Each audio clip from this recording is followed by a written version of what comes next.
নিষেধাজ্ঞা উঠে যাওয়ার পর চাঁদপুরে পাইকারি বাজারে বেড়েছে ইলিশের সরবরাহ। বিস্তারিত জানাতে সরাসরি যাচ্ছি সহকর্মী ফারুক আহমেদের কাছে। চাঁদপুরের সবচেয়ে বড় পাইকারি মাছ বাজার বড় স্টেশন।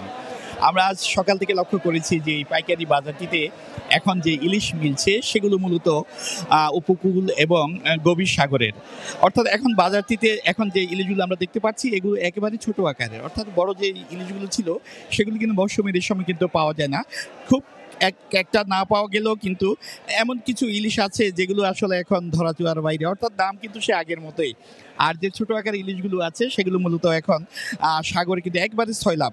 এখানে এই অনেকদিন বিরতি দিয়ে কিন্তু চাঁদপুরে আমরা মাছঘাটে লক্ষ্য করেছি যে এখানে বেশ কিছু সমুদ্রগামী ফিশিং ট্রলার ভিড়েছে, আসলে যেগুলোতে প্রতিটিতে প্রায় 1 থেকে 150 মণ ইলিশ এখানে নিয়ে আসা হয়েছে। আর যে বড় আকার ইলিশগুলো দেখা যাচ্ছে এগুলো মূলত স্থানীয় পদ্মা মেঘনার, এবং এই ইলিশের পরিমাণ একেবারেই কম, এবং আমরা যদি দাম বলি তাহলে 2000 থেকে 2500 টাকা পর্যন্ত এখনো এই ইলিশগুলো বিক্রি হচ্ছে।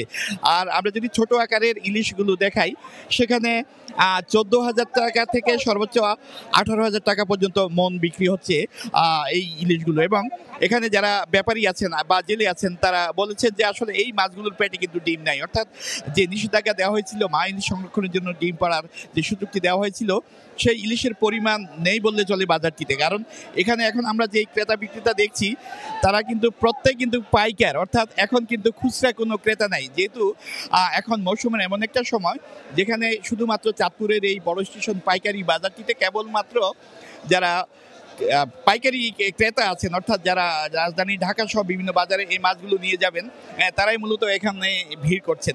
তো আমরা যদি বলতে পারি আজকে কিন্তু সব মিলিয়ে চাঁদপুরের এই পাইকারি বাজারটিতে গত কয়েক বছরের মধ্যে রেকর্ড পরিমাণ, অর্থাৎ 1.5 থেকে 2000 মণ ইলিশের সরবরাহ ছিল।